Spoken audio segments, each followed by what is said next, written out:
Oh, 7-star citizens, and welcome to Answer the Call, your favorite Elden Ring tips and tricks show. Red, what are your tricks? I need to know them. No, hello everyone. It is Star Citizen time, and we do not have SaltEMike. SaltEMike is gone today, and so we have a friend of the pod and my personal friend, an absolute mad lad, Red Monster SC. How you doing, Red?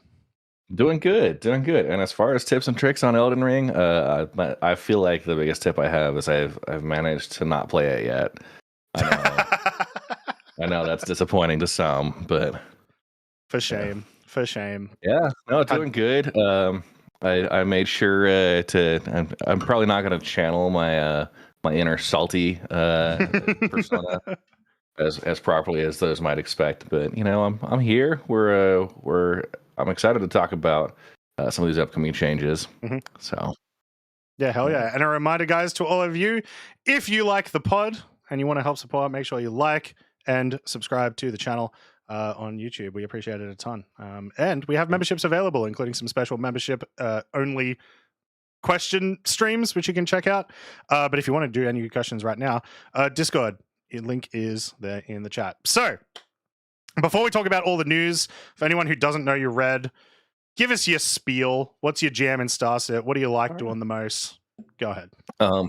Yeah, so I stream live on Twitch and YouTube. I also make YouTube tutorials focusing on Star Citizen industrial gameplay. So that includes mining and salvage. We'll be getting into exploration and base building and stuff as those are released. I go produce mining charts, mining guides. So you may have seen a couple of my charts floating around there. That's kind of the core thing. I do 2 nights a week live streaming. Usually a Sunday morning mining session is kind of the weekly. And yeah, that's basically where to find me. I've been around doing actual content creation for about 3 years, but been a backer since 2015. So yeah, a bit of an old head. Back in the pre-263 days. So yeah, hell yeah. Yeah, well, let's get started off with something that's a bit of news, and then we'll sort of tie it into like what you might be excited for in the future. Obviously, the big news, probably the biggest news this week, was in regards to 3.23.2. Still no Evocati. Still completely missing from the patch cycle. We're all hopefully waiting, but I will mention they do seem like more confident right now than they have been in. I am doing my best. That is a perfect thing to have there. You'll be seeing that in a moment. Yeah, they've renamed 3.23.2 to 3.24 now, which sparked, from what I saw, a lot of outrage from some of the community and a lot of nothing from most of the rest of the community. Red, what do you think about this? So yeah, they've renamed the patch. So as far as the patch rename goes, I am absolutely fine with it. I'm not one of those people that likes to complain just because something changed that I wasn't a fan of. I do think 3.24. It seemed like there were significant enough upgrades. Now these were originally supposed to be in 3.23, so maybe that's where some of the uproar comes from. But yeah, 3.23.2. How many decimal places? They start looking like IP addresses at some point. Yep. So I feel like the move to 3.24, it makes sense. There's a lot of features that are being brought into it. I'm excited that it's going to be a little bit easier to say and like track because we get in there. 3.23.2, yeah, it's a little bit nicer. It rolls off the tongue better. Yeah, there's a lot of people that I saw saying it's like, all right, sweet, this guarantees 4.0 is not coming out this year and stuff like that. And I don't think it says that at all. They've mentioned before that there's been a couple of like dot point patches in the past that they would have liked to have just renamed into a full patch because one, it felt that way, but two, timing wise, it was kind of just better. The first one that comes to mind is 3.17.2, which I think was the patch that like Siege of Orison came out. They felt like that was like they felt like content wise that was a full patch. I don't necessarily agree with that, but I understand why they would have wanted to have changed that to like a full patch. But yeah, this speaks nothing of the delays or anything like that. The only thing that speaks of the delays is the fact that it's been 4 weeks since they wanted to get it into Evocati. They spent time this week talking about like They were trying to get it in on Wednesday. They ended up getting the server meshing tests in, which we'll talk about soon. And then, once again, the Evocati kind of kept getting pushed. And then they weren't able to get it through essentially timeline yesterday for me. So, yeah. Maybe we'll be talking about this again next week. We've been talking about 320, well, now 324, like every week on the pod for the last month almost. Yeah. And one point, kind of as you were discussing that previously they had a .1 or a .2 patch that they felt like needed to be a full patch, but they couldn't. Yep. I think that goes to show, they did change the way that they communicate on the future patch cycles. Instead of having the roadmap for 2 or 3 patches out, yep. Just focusing on the very next one. That maybe, when we were talking about that 317.1 and was it 317.2? Yep. 318 had already been committed for a number of technical tests, and so they'd had that name locked in. So yeah, really so it'd be like awkward to like sort of mess around with it at that stage. Yeah. Once you put it out there, if you're talking about 318 as far as like the initial, persistent entity, patch, and then all of a sudden 318 comes out and it's a pre-patch because something else changed in 317.x, Yeah. I think it makes it a little bit easier for them to kind of reposition, say, okay, they didn't really have much slated on the 324 roadmap, but the 323.5, that's what this ends up looking like. So yeah, exactly. So talking about 324, let's go back to here where I did the exact same thing Mike does every podcast. I don't know how I managed to do that. Rip me. So in 324 is cargo. You definitely sort of play yourself off as a lot more of an industrialist, obviously very mining focused for a lot of things. Cargo, I imagine, is something that you're very excited about. Yeah. Obviously, I'm not like a major trader, like commodity hauling, but cargo is an integral part of what we're doing simply because we generate a lot of that cargo and need to get it somewhere to sell at the end of the day.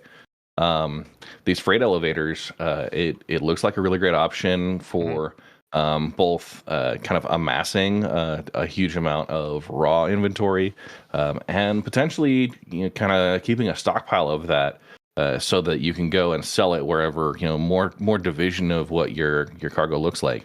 There's different sale prices at each location, and right now it doesn't make sense to split those loads up, and there's not a really convenient way to do that. Where I think with these freight elevators, you're going to be able to put everything in your stockpile and then pull out, a pure load of Bexolite and then go sell that where you can get, an extra couple of bucks per SCU. If you're working at volume, that makes things run a lot smoother. So, yeah. So it's obviously great to see like the sort of supply chain of the games start to come into fruition. It just kind of sucks that we have to keep waiting. You're in Evocati now as well, yeah? Yeah. So been looking forward to they've kind of skipped Evocati since I got in the last couple of patches. It's more going into I think they need larger audiences for some of these server tech tests. So skipping over that, but I was looking forward to potentially getting on Evocati, the build that we're supposed to get right now for 324. But they obviously making the call to push it just a little bit, get things a little bit more polished before they get it into our hands. So well, let's move on then to something that you alluded to a little bit there, which is the server meshing tests. So these are the first ones that we've had in a hot second. We had a bunch before 323 came out. We had a bunch of server meshing tests as well as our first jump point tests. Did you get a chance to go into the server meshing at all? Unfortunately, I did not. The timing on the tests for this week most ended up during my working hours, so I had other commitments. I did at least. I was able to get it downloaded. I heard that was a problem because these A/B tests are actually running on a 322 build. Yep. So the typical process of copying your live folder or renaming it to Tech Preview and then re-downloading still ended up with like a 22 gigabyte download. And for some folks, I know I was watching the AstroPub He was trying to get in the whole time, and it was a 20 gigabyte download. By the time it was there, I don't think he was actually able to get in before they closed it down. So yeah, so it was really exciting to see them do server meshing tests again. Really unfortunate to hear about how they went. Similar sort of situation to you. The tests are at really terrible times for Australians, in that they start usually at like 6 or 7 a.m. So just, completely unable to get in there for the most part. But everything I heard about the first one completely busted. They took the build down. If you guys didn't hear, there was some like absolute major issue that was just causing it to completely fault. And then the second time, I was just hearing tons of 30Ks. So clearly still tons of work to go with server meshing, which disappointing because theoretically, well, 324 comes next, but theoretically, the next patch is server meshing, right? The 4.0 server meshing. So glad they're doing the tests. I guess I'm kind of glad that they're failing now. Like that's a good time for them to fail. We're not really like looking for it right now, so. I mean, I saw there was a comment in chat saying there's not enough outrage here. Honestly, I feel like they should be further along, and failing this early, does that bode well for the future of the server meshing testing? What fails are we going to get then? But, obviously learn from what they've got now. But it is interesting to see the level of technical challenge that this is introducing. So certainly pushing a lot further away than Q3 at this stage, I've got to imagine. Like, it is... I know quarters work weird. People think that like seasons end in the middle of the month or something. But I feel like it's going to be really rough for them to get this in by the end of September. I don't think there's a shot really at this stage. We're obviously still waiting for 324. I think that's going to be minimum a month away if we're not getting into Evocati until this coming week. So yeah, I don't think they're going to hit the Q3. Q4, I think, is still there, but we'll have to continue to watch, see how server meshing goes. But yeah, it's going to be a big one. Shall we move on to ISC? ISC is back, ladies and gentlemen, and Mike is mad, but I am excited. ISC is back, and we get to hear a bunch more about one of these guys is one of the staff members with the great shirts. So yeah, this week's ISC was another Meet the Devs. It was like a Meet the Team. They do these a lot overall in general. It's just they're starting this season off with this one. And this was the like weapons prop team for the most part. So we got to meet a bunch more of the team that actually are responsible for making all of the weapons that we get to use in the game, both whether in terms of FPS or ship weapons, a little bit of the dynamics about them, but then also just a ton of little sneak peeks and stuff throughout the entire video in all of the screens behind them. And they also talked about a couple of weapons at the end there. The first one that I want to talk a little bit about, and I believe for those Mike heads in chat, he's going to be talking about this during his week in review. I'll see if I can find it. But it was the mines. Did you see the mines, Red? I admit I have not watched this week's Answer the Call yet. That was on the docket for today. But for shame. That's all right. We get to show you a bunch of really cool things then. Yeah, let's show. So I'm going to struggle to find the mines, but essentially we saw. I'll let it play through until it pops up. We saw a bunch of new. Sorry, not mines, but like mines, like deployable mines. Claymores. Yeah. Yeah, so we saw a bunch of different concepts of them. It looked like there were gravity ones. It looked like there were like weird radar ones maybe or something. Just a ton of different concepts all put together, which has me really excited. Sorry, I also just want to show this sick looking, essentially AK. Yeah. So the mines got me there first, and I think it's really, really cool. I'm very excited that they're doing some concept stuff on it. Now, once again, did talk to Mike yesterday. Mike reckons that it's likely just work they're doing for Squadron with the mines, but because this is the prop team, that doesn't necessarily matter too much. They do that asset work for both games, right? So it would be stuff that I would imagine would be reused assets for the game. Yeah, and it's the nature of the shared game environment. Developing for both will work. Yeah. So. Comment there was at the start with Alberto. Yeah, I think I've just found this is Alberto, right? I believe. There we go. So it should pop up in just a second. Hopefully we see the mines. But it was the first thing that got me really excited as we were watching through. So they've also got these little handhelds as well that sort of, there we go. So you can see here. Yeah. So this one appears to be like, either like an EMP type thing or like a gravity. Who knows what the hell any of these are? But you can see a couple of different concepts in the background as well. Yeah, that visual effect looks pretty awesome. So it is, and that's presumably with like this is once again just concept, right? So this would be before the VFX artists get a chance to have a go at it, any of that sort of stuff. They've got like very traditional like sci-fi mines in the background as well, and like sea-looking mines and stuff. So it's definitely something that's on their radar again, which is awesome, and I'm super excited to see. So once again, tons of like sneak shots. We actually get to see a little bit of this gun later. Last year during CitizenCon, we got to have a look at the Dead Rig shotgun, and it's in game for anyone who has the digital package. I haven't found one lootable yet. I'm hoping they are, but I haven't found one. Either way, more stuff sort of in that realm of like the pyro, like makeshift, throw something together, see if it sticks and shoots people with type of gun is becoming a thing. And that's awesome. I fully imagine this is going to be a big 4.0 thing, because if you release these guns with pyro, it just adds to the whole experience.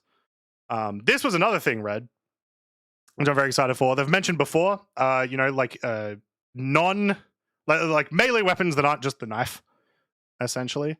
And there's a couple of shots in here of some few ones. So we've got this one, which looks a bit like a machete. Yeah, dude, space machetes. I like it. You got to wonder how like that's going to impact like player health. What type of injuries they're going to create.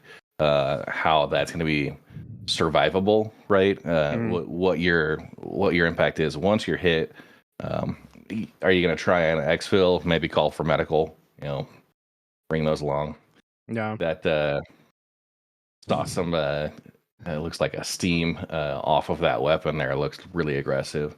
Yeah, it's like a weird.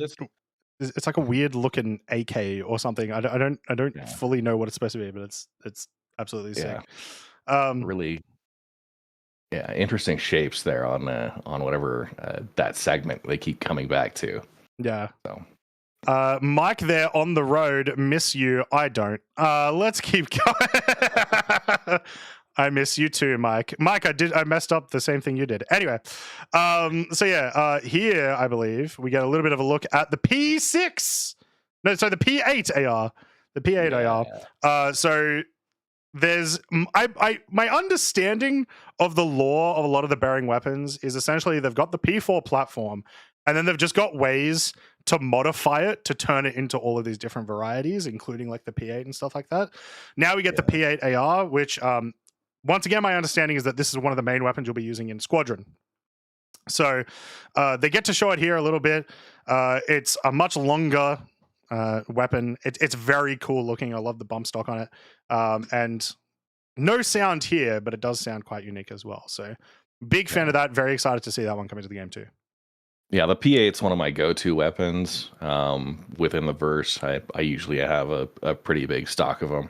I actually ended up accidentally buying 1,000 of them at Pyro Gateway. So if anybody's looking for P8s, wait, you had to buy P8s?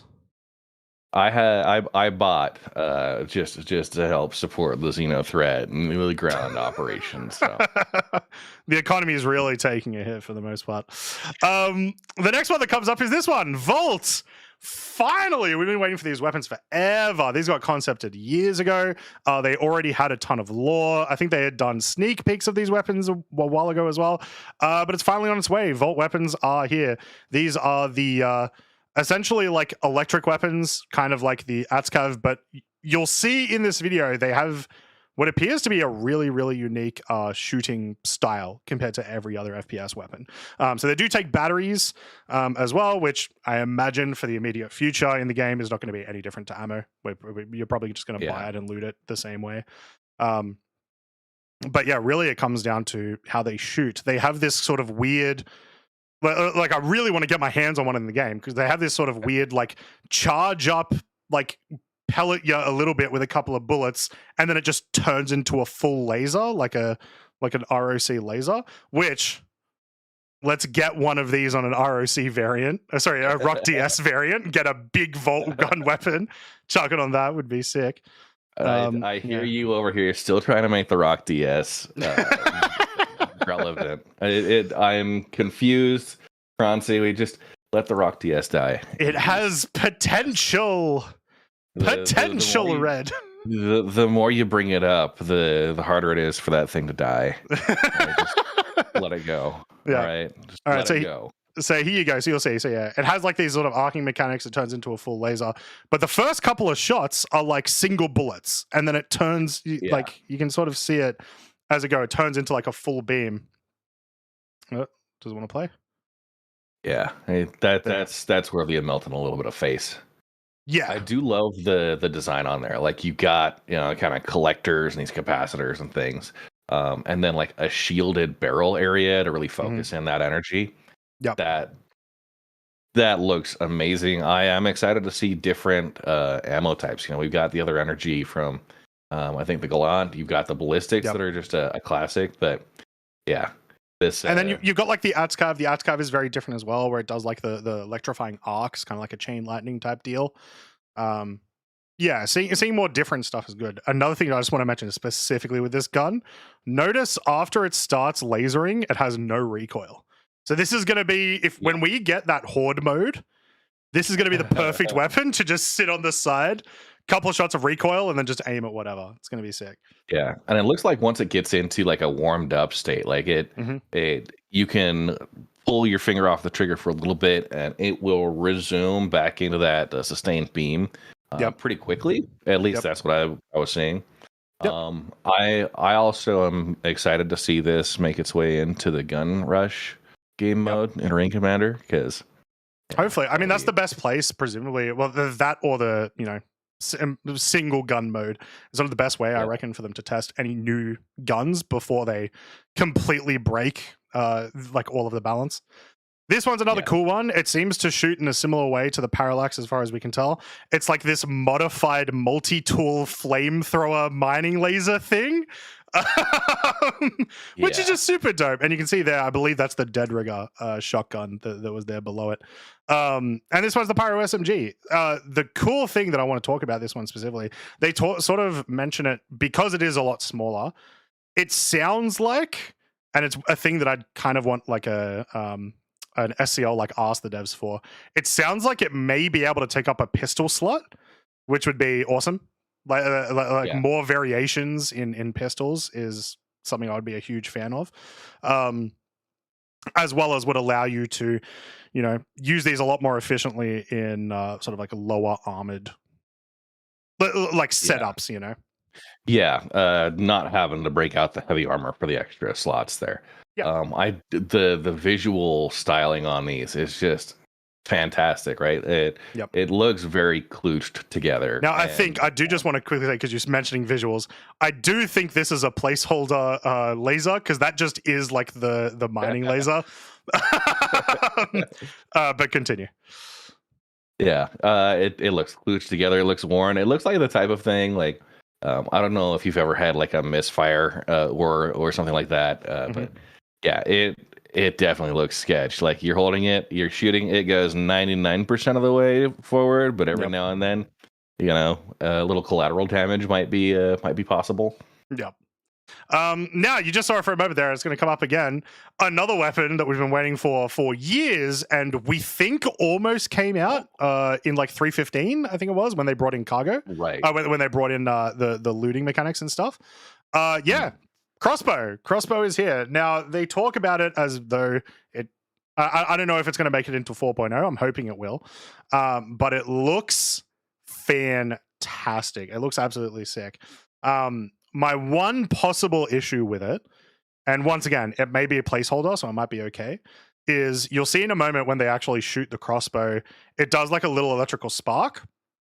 And it also makes like a big loud sound. Now, that is the same sound as an Atscav, so it could be a placeholder. I was really hoping this would be a silent weapon. You know what I mean? So something that very, very bad in like super long distance, but the payoff is, no sniper glint because it's a crossbow and you're just zooming in on your regular, and completely silent, right? So it's like cool damage fall off, but a lot stealthier. It would make things like Jump Town just super, super cool to try to do solo with. Oh yeah. So yeah, what do you think? Crossbow's coming. I am excited to see it. Yeah, I think it was the 315 cargo patch where it was like there almost made it in, but yeah, there was like 3 or 4 items that were in the game but had no values, so they didn't really exist, but they were lootable. As far as my preference is on like if you're gonna go with a crossbow, it is purely for stealth, right? That needs to be the most silent, just the spring on the line, and no other frills, right? It needs to just be this deadly bolt that will take someone out in a very controlled, quiet manner for when you need to sneak in and out, right? Yeah, it should be better than a weapon with a silencer on it. As far as noise level, significantly reduced. Adding the other features here, maybe that's a balancing thing because maybe internal tests have shown like it's too good one way or another. I can definitely see this being an interesting challenge during like Jump Town events. But obviously with a nice like P6 sniper rifle, that at range can still be really deadly, right? Yeah. So 100%. It out. I do like the 4 wing, the 4 prongs. That gives it a nice aggressive look. It does just feel like it looks cool and I like it, but it does sound very generic sci-fi where it's just like, how do we make old inferior like weapon cool? Just throw more of it on itself and it'll be fine, right? How do you make a sword look cool? You just add 2 sword. So yeah, pretty cool with that one. The way they talked about this one as well, it sounds like, once again, I need a ask the devs SEL for this. It sounds like we may be able to retrieve the bolts, which I think would be probably a pretty peak and like important feature here. They were talking about like the physicality of the bolts. It was something that was holding this back for a while that obviously just didn't work with the just the way the weapons work at the moment in the game. So yeah, if we're able to retrieve bolts, that's huge. That'd be massive. Go out copian hunting, grab your bolts back, continue, right? So yeah. And a long-term sustainable weapon like that, right? Yeah. You're not going to be ammo dependent. Maybe you're going to lose some will break, but overall you go out with a stack of 30 and you'll come back with at least like 25. Yeah, exactly. You're never too messed up. So yeah, that was ISC. I was pretty happy with ISC this week. Sorry, there's another sick look at another parallax weapon. That's the taser. Which I don't think they've shown in game before yet, but that's the taser. But yeah, in a second they'll show like another one of the types of weapons that we saw before. There we go. One of the other vault weapons obviously works very similar to the rifle. I imagine just less damage, probably less ammo, that sort of thing. But yeah, that was the IC. Pretty sweet. SCL this week was postponed, unfortunately, which is a shame. As once again, we'd been kind of starved for like ISCs and SCLs for the last month. We thought that 324 would come and would provide that for us, but unfortunately not. So the one other major thing that I wanted to talk about today is Xenothreat. So the Xenothreat event is about to finish. I believe it's in like 2 days' time from now. Huge changes. Like a day and a half-ish. Yeah, not too much longer. Huge changes to it. It's also the end of the Overdrive event, which some people love, some people hate. Give me your entire thing, Red. How was Overdrive? Did you like it? What could they do better? And how was Xenothreat? Okay. As far as a set of missions for kind of an overarching goal, I feel like Overdrive was kind of a breath of fresh air compared to what we've seen before with just the standard mission: go to outpost, kill everybody in the building, collect your reward. Right. This was more. I think going through the server room, trying to get the codes, restart the coolers, those types of strategic objectives. I feel like really drove a lot more of, hey, like you should come with a group. Like this is something that could really be multiplayer. I really enjoyed the overdrive missions leading up to it. I feel like a little bit of the impact was lost based on the delays getting through into the 323.1 patch. So that while everything else kind of tied together, that was, I think, an unfortunate part of it that reduced the impact. I still feel like they were very unique and interesting missions, and I as far as the actual Xenothreat combat, that was fantastic. When the servers have been working, right, and that's kind of the caveat here. Server performance has been hit and miss. But yeah, going out, taking down the Idris, I think everybody and their dog now has had ample chance to explore the Idris interior, taking it off on their own little journeys after the Xenothreat mission. I'll disagree with you quickly on one thing about the ample time for people to do it. If the servers weren't so balked, I would agree with you. But it's been too many servers with too many issues for people to reasonably do this mission. There's other things too. One huge issue that I've had with Xenothreat this time around is the Idris being too powerful. The Galdarines on it are apparently way overtuned, do something like 19k DPS like a piece. And so if you get any ship even remotely close to the Idris, you will blow up. And so it makes it harder to board. It makes it harder to if you just try to destroy the Idris, if you end up going that route, all that sort of stuff.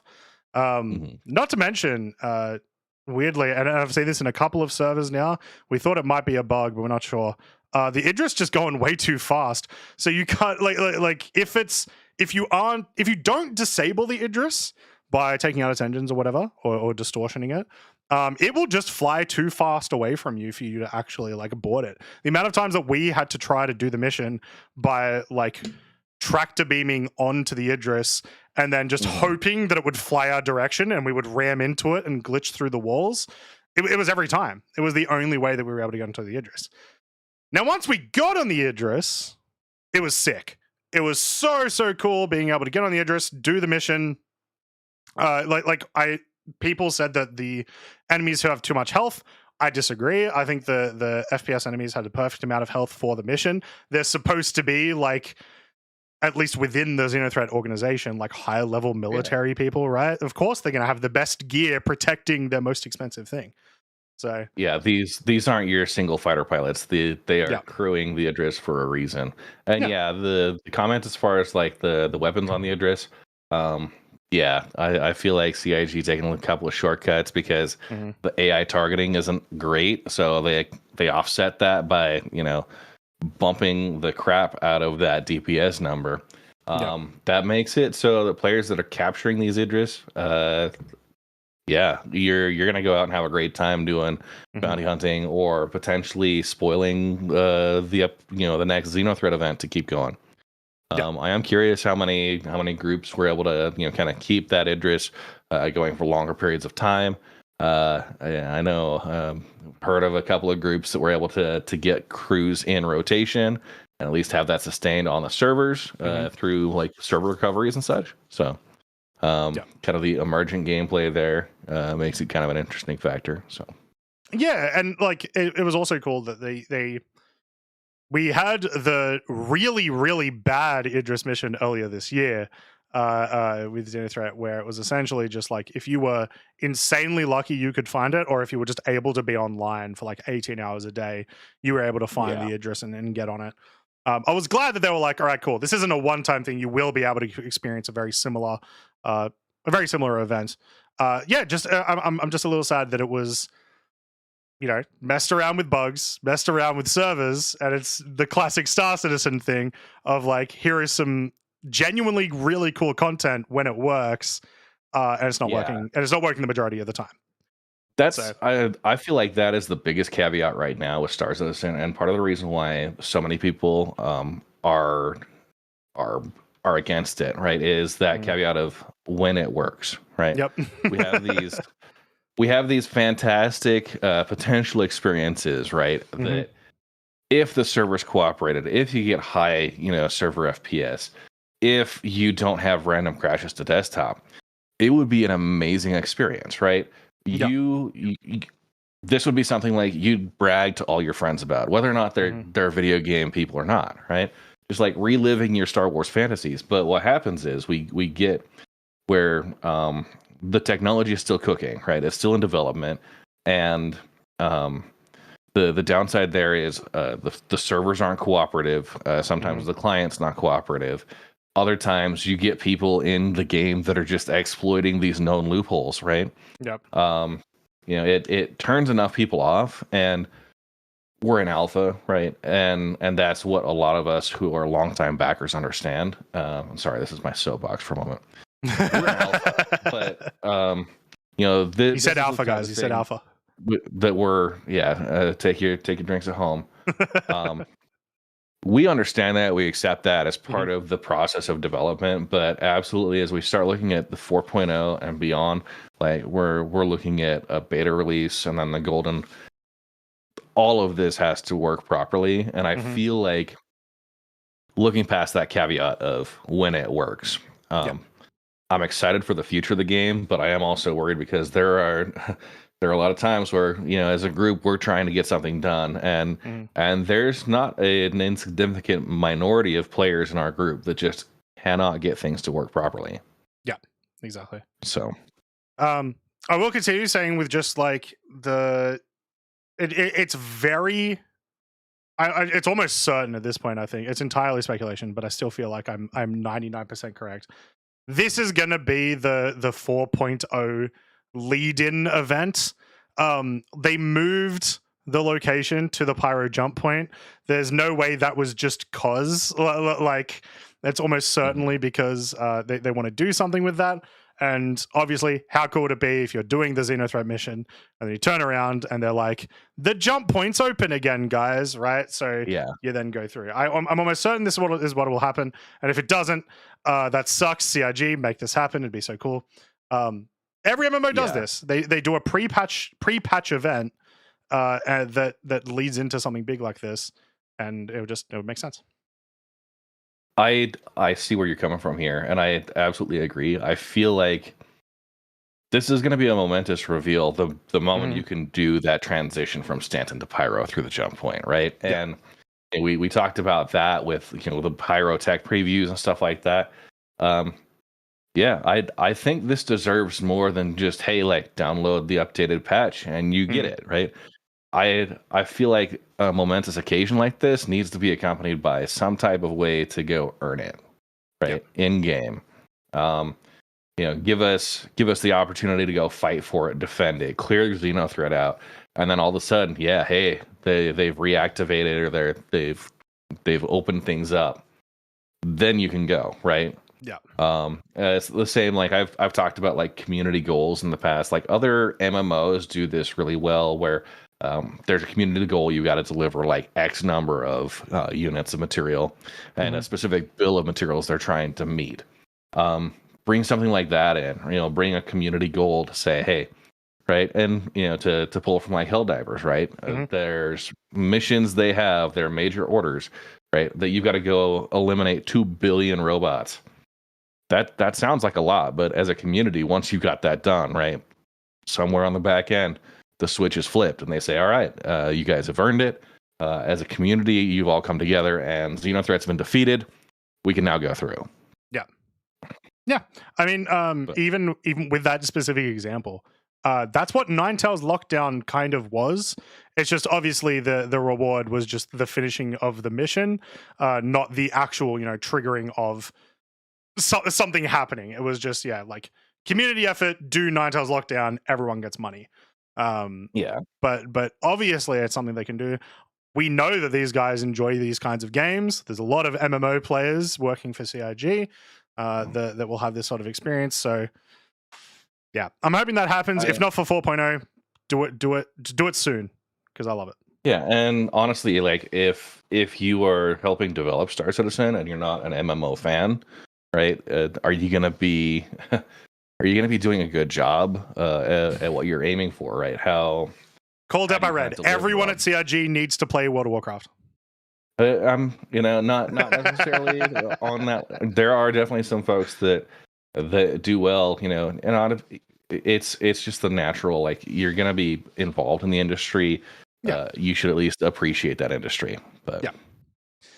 Awesome. All right. Well, with that, let's move on to some questions for the show. A reminder, guys, that over on our Discord, we have a little text section called Questions for the Show, where if you don't want to call up, which you can join the calls right now for a little while, you can put in a little text question. We can talk a little bit about that. I let a bunch of people know that we were going to have Red on the show today instead of Mike.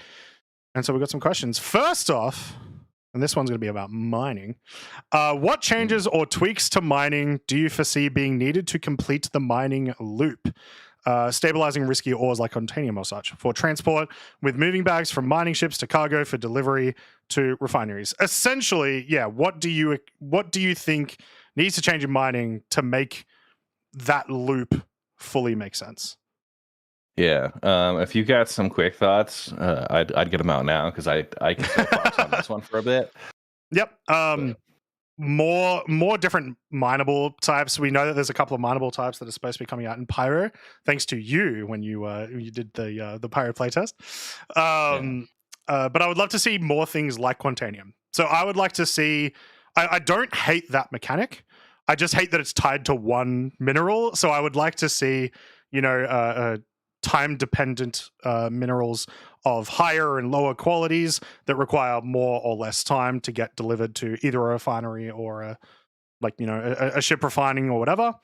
In addition, I would like to see other urgency things. So some things that aren't just time. A great example would be in the Xenothreat mission, you've got the 3 types of cargo. You got one that's time dependent, one that's quantum dependent, and one that doesn't like to take much damage. Like if the ship takes too much damage, it's going to explode and then get lost. So I don't know what you would call that, like sensitive, I guess. Sensitive stuff. Sensitive. Yeah, more variations like that within mining, and it doesn't also have to be mining. It could just be all resource gathering. I would like them to introduce more of that stuff, because it provides a lot more. It provides way more for the gatherer for that sort of stuff. Like we imagine refining is going to be a relatively, hopefully, somewhat skill based mechanic when we get the ship refining. Crafting is going to be hopefully just in depth enough that it's from from how many blueprints you've got to get to what you're going to make and how much of it, that sort of stuff. The depth can kind of come from that. The mining depth right now, right this second, is here are the 4 ores to go for, ignore everything else, right? So put in more stuff like that. That's my thing. I don't think much else needs to change, at least in terms of mining. Yeah. As far as my perspective, and I've kind of shared this since they did the rebalancing in like 3.19. Yep. We went from a place where like Quantanium was the most sought after, and there were specific locations you could reliably find it, to the point where everything is just, it feels too random. All of your top tier ores are scattered everywhere. And I don't feel like they've done a good job balancing out, your resistance and your instability versus your density, like those minerals. I've kind of preached about how they should go for archetypes of rocks, those that are high density. So you're going to get larger mass rocks, those that are high instability. So you need to come in with the instability reduction, and then those that are higher resistance. So you can then, depending on where you're going, specific locations will have rocks, all of that like archetype. Bring that in, I think will balance things out. But also, I feel like they need to have a mining mission and a mining rep tier. Something that you can go in and you can buy into a mining claim that's going to have a guaranteed distribution of materials there that are easy to get to first, and then stepping up in difficulty. So you can go find something that says, hey, like this was a huge Quantanium asteroid. We've got a bunch of these segments now that are broken off of it. Come out and grab it. Every rock you get out there, kind of like the old meta, everything will have, maybe 2.1% minimum, but occasionally you're going to get that up at 50% or better, right? Yeah. The refining, obviously, having that come in as a skill game, I think I want to see player-owned refineries that are beating the station refineries as far as in like Homestead or like Yeah, Yeah, Homestead yeah, of the Expanse, yeah. a player-run refinery. If a player can get things dialed in, and maybe that, one of the gadgets tuning, right? Mhm. Um, if you can do that type of adjustment on a refinery order with the Mystic Expanse or at a Homestead refinery, um, to beat the refinery stations as far as yield, right? Mhm. Maybe the cost is a little bit higher, but you've got to make that trade off. I'd like to see the players have that amount of control to make it more necessary to, or more beneficial to go use your own rather than just saying, hey, like, I don't need an expanse, right? Yeah. There. So, Yeah. So like, yeah, like I think as well, the whole thing, right? It's hard to sort of realize what the gathering aspect of the mechanic needs without crafting in. We end up talking about crafting all the time because it's such an integral part of the chain of events that lead through all these things. So yeah, I think in general, like, yeah, we both want enough depth for all aspects of that gameplay to be interesting. Um, and just allow for more choices. yeah. That's the biggest thing. Whether it's, yeah, am I going to do my own refining or put it in a ship versus am I going to move my own cargo versus get someone else to do it? All of that stuff. Yeah. Yeah. All right, let's go to another question. This time from someone, if I can get Discord out of streamer mode. That last question was from Ucomic, by the way. Thank you, Ucomic.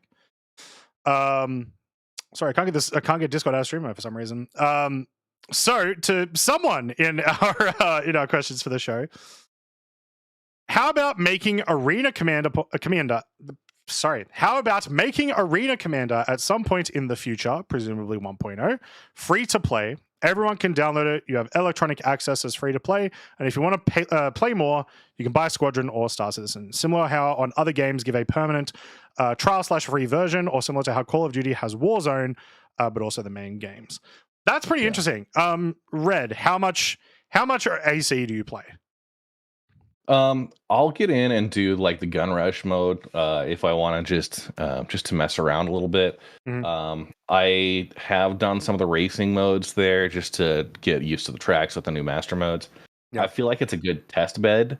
And honestly, like on Friday night after running Xenothreat, we went and we played 5 or 6 rounds of gun rush there. So Yeah. it's something I dip into on a semi-regular basis, but obviously most of the gameplay is going to come from the PU. Making it a free to play once, maybe at some point when we get out to that full release, if they're not doing free fly events anymore, that could be the way to let folks come in and demo more in a controlled environment. So I feel like if they had made Arena Commander free to play like 15 years ago, aka before the game had even like started kickstarting, it would absolutely pop off. At the moment, I don't feel like there's a lot of incentive for people who don't play Star Citizen to play AC. Like, I love AC. Yeah. I think it's sick, but I think a lot of that comes from me enjoying Star Citizen, right? Like, if I wanted to, if I was just a regular Joe and I wanted to play a good team deathmatch, a good free for all team deathmatch software in the eyes of Gun Rush or whatever, I am completely spoilt for choice of a bunch of AAA games, stuff like Counter-Strike, Halo, COD, all those sort of things. Why would I go to Starship? Now, obviously, you've got a massive part of AC, which is the dogfighting, which maybe that could have enough appeal for people, but like, there's only so many times that you could do the horde mode missions, like the Vandal Swarm, the Pirate Swarms, or just constantly jumping into battle royales before you'd get bored of it. There is obviously a percentage of people that would be, nah, this is dope as hell, I'm going to keep competing in it, but I don't know if the incentive would be high enough for enough people to warrant releasing Arena Commander for free. Yeah. It'll be interesting to see how they end up going that route. One thing I do want to touch on before we move on is that I do kind of promote Arena Commander as a great way to get in as a player who might not be familiar with the controls, or if you just bought flight sticks or something. Arena Commander is fantastic to get in and learn that in a more controlled environment where the risk of dying is a 2-second respawn compared to 20 minutes of, oh, I've got to go find the train, I've got to get back to the spaceport, I've got to wait for my insurance claim on my ship. So I feel like it's very much a more like inexperienced player friendly to get you in, get you focused on the game modes, and work from that point forward. Yeah, it's a fantastic like tutorial tool. But like I said, it's sort of outside of that. I feel like if you're enjoying AC, it's because you enjoy Star Citizen. It's usually not the other way around. It would require, like, what even is the trend for FPS games right now? I would say battle royales, but that's starting to dive a little bit, at least in terms of like new battle royales. So I'm not even sure where we're going. Probably like if Star Citizen brought in like 5v5 Counter-Strike-esque shooter, maybe that'd pop off. But and you know the battle royale thing, you talk about like Fortnite and Apex, and I think like and DMZ. Warzone and stuff like and DMZ, like I would extend it to like DMZ, maybe even like Tarkov, extraction shooters and battle royales. They are still like the most popular in terms of like player base for FPS games. But there hasn't been much new recently. So that's why I said it's kind of like it feels like it's diving a bit and no one knows what the new trend's going to be. Yeah. Do you feel like you would enjoy like an extraction shooter based on a pyro outpost? Something along those lines? Ooh, maybe. If the medical system had an upgrade, which we are hoping it does, at least I am one that is hoping it does, then yeah, I think that would be kind of sick. I think there's a way that you could do that in Star Citizen that would be okay. Have you played, because this is actually quite similar, have you played any EVE Vanguard? I have not. I've seen you play it on your stream. But yeah, it's not what I've been familiar with. This is EVE's extraction shooter. Yes, they are doing a second attempt at an FPS game after Dust 514. You can't stop them. They've got too much money, all right? Anyway, so they're doing a second attempt. They've had a bunch of playtests for the last like 8 months. And I've had a go at 2 of the playtests. It was pretty interesting, and the FPS combat did not feel particularly different to Starset. Like even the medical gameplay was essentially the same, just you don't have the tiers of injuries. I mean it more as just like med pen, you're back to sort of health, right? Otherwise you're at like a static level. There is 100% a way that Star Citizen could do a similar thing to that, and I would not be surprised at all. But once again, I don't know if they will, because is the appeal there? Are there enough people that want to see that? Who knows? But it might be worth a shot. Who knows? Chuck a weird little experimental mode. Chuck us on Hurston with no armistice zone and just let us go, see what happens, right? And it might be fun. Yeah. There you go. That's a free one for you, Duncan. An FPS horde mode. Yes. All right, we'll do one more question, and then we're going to head into calls. We've got some calls available, guys, as well, if you want. So hop into the Discord. It is pinned in the comment, as well as should be in the description. If you want to ask myself or Red about anything Star Citizen or anything at all, really, you can hop in and we can chat about that. Also, Mike's gone bald. Rip. Wow. It's just trimmed neatly. That's it. Yeah. This one's from Hudson Hawk. Would Xenothreat and or Siege of Orison be better if it wasn't a global event and only have a certain amount of players be able to accept the mission? Now, the thing that I want to mention here is they said already answered, but I think there's a lot more to it. There is a difference, I think, between instancing something and limiting the event towards people. I think having Siege of Orison instanced, great. I think that's exactly what that mission should do in terms of how much easier it'd be to run, how much better it would be on servers, all that sort of stuff. Xenothreat is very different. Xenothreat, I think the appeal of it comes with the fact that it is in the persistent universe, and the CIG probably have this idea of like the reason that all these events exist, like the reason they'll never do instancing is that they want it to feel like anything could happen at any time. But at some point, and CIG probably won't because it's just against their philosophy, but at some point they need to prioritize the actual playability and the enjoyability of an event over essentially aesthetics, right? Yeah. What do you think? Honestly, I feel like the server meshing testing we're doing is going to be this instance solution, more or less, right? The request, I guess the original question, making if it wasn't a global event and only have a certain amount of players. I think those who accept it should be allowed to go do it. It shouldn't be limited that way, but those who have accepted the mission, they can then travel to the Pyro Gateway in a static server meshing environment that will be hosted on a different server. It wouldn't affect the performance of everyone else on that shard. That's probably the solution that CIG is aiming for, and one of the core benefits they're seeking with server meshing technology is to be able to have that type of an event. Making it artificially limited, I don't know if that's a direction I would go, but I absolutely see that being one of the key featured benefits of a server meshing technology. So yeah, we sort of saw with Overdrive, which I guess the Xenothreat mission is now called Overdrive, but with parts 1 through 5 of Overdrive, there were parts in that were essentially limited, only in that essentially there was only like one mission able to be up on a server at any time. For some of them, just because of the locations that they'd been chosen for, and it sucked.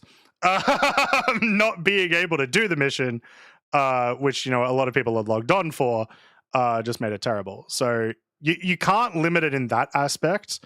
You need to be able to let everyone do it, but you need to find a solution that makes it so that it doesn't ruin it for everyone. So obviously their solution is server meshing.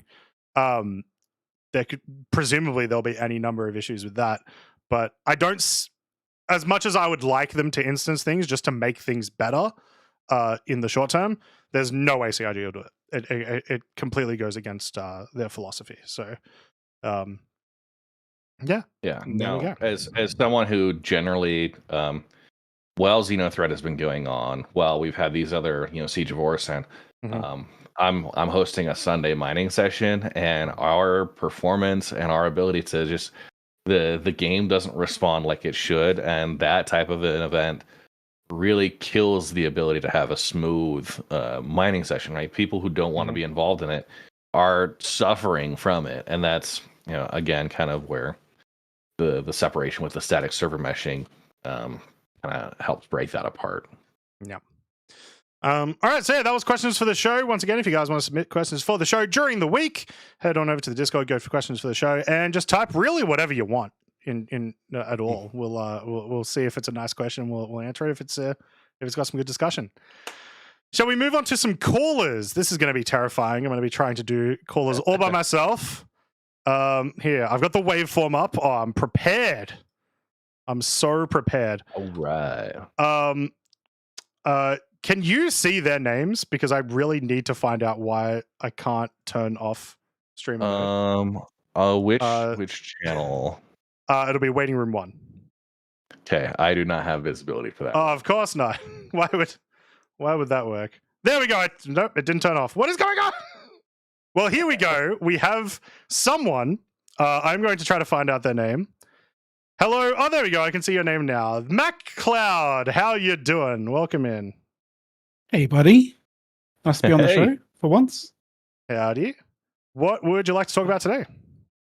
Oh, man. I've been kind of taking notes throughout the show, actually. I don't know whether you want me to sort of give a real quick kind of précis as to what I thought about certain things on the show, or dive into what I wanted to speak about. But you do whatever, man. We got an hour, and at the moment we got 2 callers, so this is your show now. Oh, cool! All right, that's pretty awesome. It did suck that SaltEMike Michael is not here, but never mind. Yep. So that's it. It is what it is. The thing that I initially wanted to actually go and talk on the show about was about a react that he did earlier on, which seems a bit, I don't know, not quite for the show as such. Maybe I should do that for like, you know, the next ATC next week or something like that. But but yeah, so going on what the show's actually the title of the show, right?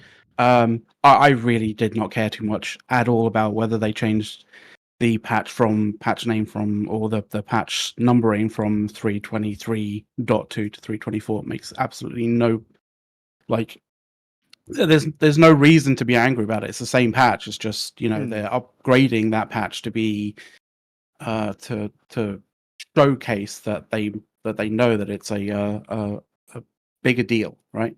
Yeah. Quite clearly. What you should get annoyed at is when they start pulling things from patches, or delaying patches, right? Yeah.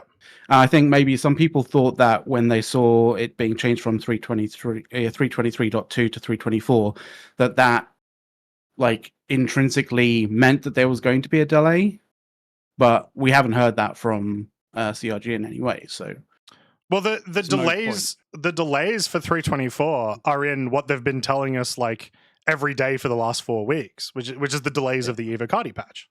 They've been extremely public about that, right? Because obviously they want to tell people when Evocati's available. Exactly, and even if this wasn't called 324, even if it was still 323.2, it would still be delayed the same amount. Yes, because the same content's still coming in. So, you know, there's literally no reason to be, you know, butthurt about it being called 324, right? So yeah.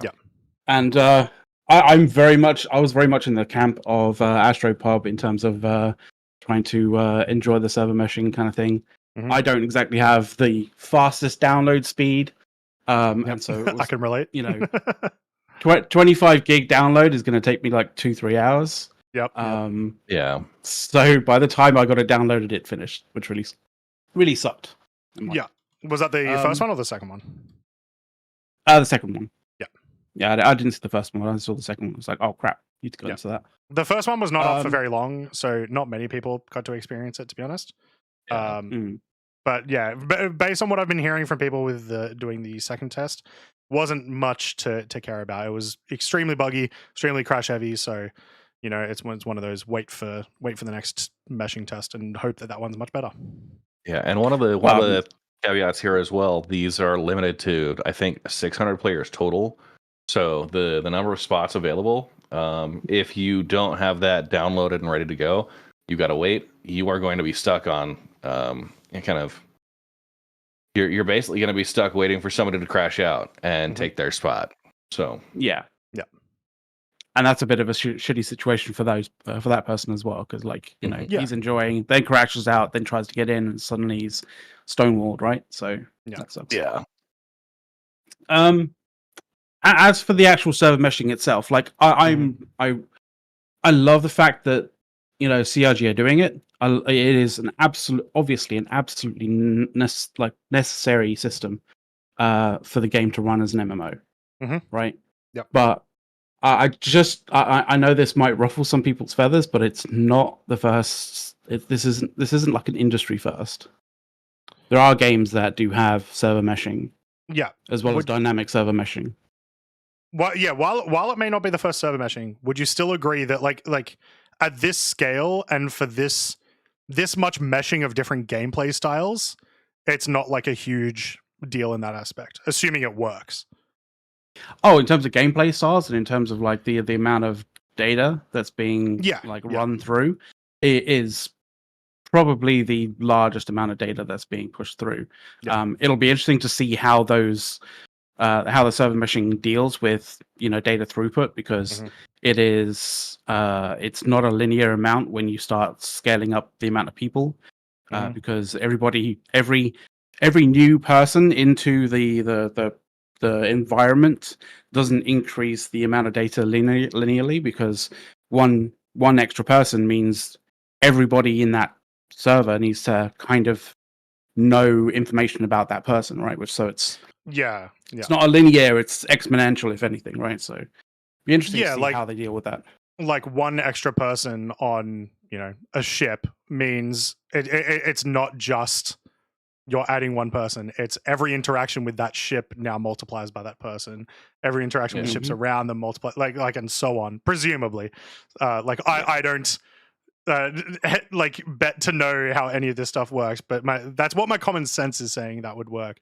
And so, I am not surprised that meshing is having these issues. I'm just really hoping that we don't have these issues for too much longer, and that we get into a state within the next 3 months. 4.0 is coming up, that we can at least have 2 to 6 servers, however they want to split it between the two systems, working in some capacity.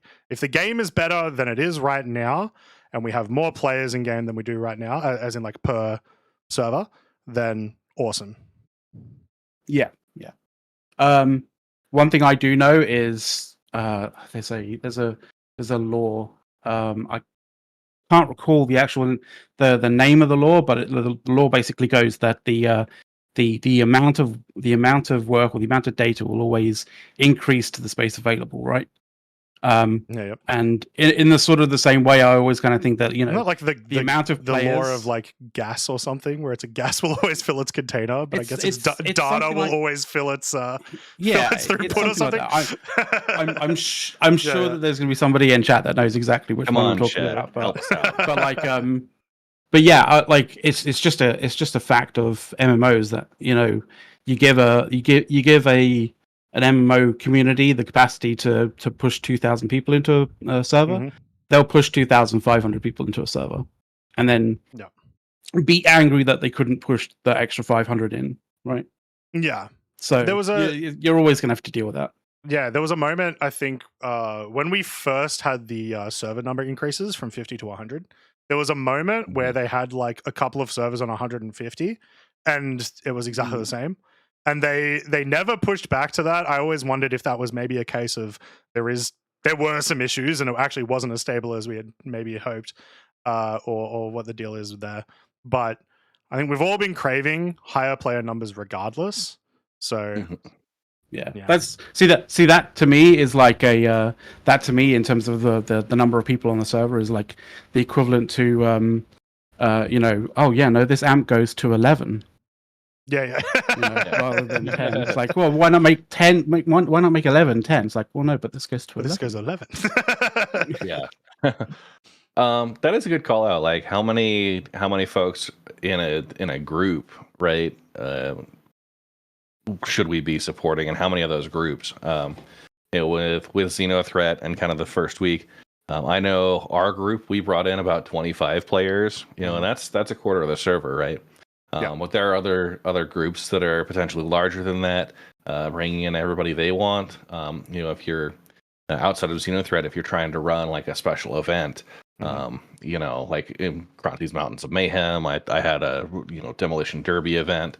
Those bring in a lot more players, and that's where the server capacity becomes more of a concern. Is unless you start on a fresh server, you may not have a server that's got 25 free slots on it. So, I mean, there's also a strategic aspect to this. If you've played large-scale MMOs for long enough, you know that, when there's a strategic objective that one group is trying to get versus another group, if they have the numbers, the idea or the potential idea of being able to block your opponents from being able to just even get onto the server to contest the objective is a thing that players and player groups will do. They will leverage that. Yeah. And we see that previously with Jumptown, right? Servers just, hey, we're taking over Jumptown. If you guys are doing a mining thing, bring your mining folks over and they won't care about it, but you'll at least occupy those server spots. Yeah, I just like to try and stockpile maize when I hear that Jumpdown's coming up. Just for the extra bump in the amount of money that you get from maize. But yeah, that's a good. Maybe I might actually piggyback off you a little bit there, McLeod. Speaking of stockpiling, so we know that Blockade Runner is going to be happening eventually. Well, we don't know that. Presumably, it's going to be happening eventually. This dynamic event that they've been talking about since the end of last year. Stockpiling with the new cargo update. Once again, we obviously hadn't been able to touch the new update yet. I've got to imagine stockpiling will be a proper thing now, as presumably you'll be able to buy stuff, take it to location, store it in location through the freight elevator, right? I mean, yeah. Yeah. So long as the persistence is there, Cronky, between patches, like major patches. Yeah, that's a big if. But regardless, like we haven't had that before. Even in the even if it's within the same patch, doing stuff like, moving. We can dream, Cronky. We can dream. You call me Cronky one more time. I was waiting for the acknowledgement there. I was going to try to ignore it as much as possible. Even within the same patch, like moving it from like a bunch of small trips, if it's like got not much demand close by, to then moving it onto like, your Hercules or presumably Hull C or whatever. Yeah. That's all going to be a first thing for us, and I feel like it's only going to be relevant when we get Blockade Runner. I'll first go to Red, and then if you want to touch on it, McLeod, 100%. Red, what do you think the implication? Like how much is cargo going to change in these dynamic events now? I feel like it's a crap ton. Yeah, for dynamic events, one of those optimized strategies is to stockpile ahead of time, right? Yeah. We saw that with the Ninetales lockdown, people were stockpiling medical supplies. They'd have C2s at the station ready to go, or we weren't, the stations weren't necessarily announced ahead of time, but rather than sit through the roadblock of like 8 C2s all waiting for the same landing pad and an outpost, people went off hours. They bought the medical supplies ahead of time and just parked in dead space, right?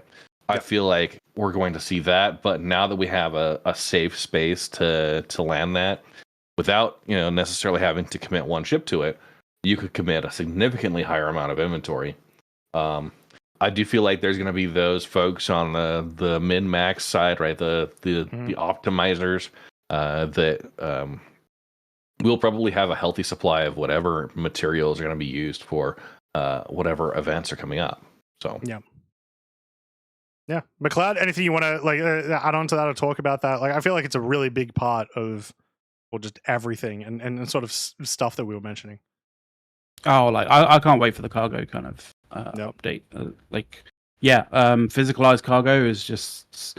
I know a lot of people kind of think that it's going to be really clunky. It's going to be really awkward to kind of do, but the systems will mature. The ways that we move the cargo around will mature. As the game progresses, we'll all kind of get better at it. CIG will give us tools that will make it easier as such. But actually physicalizing, I think, is worthwhile in the sort of environment that CIG want to build, right? Yeah.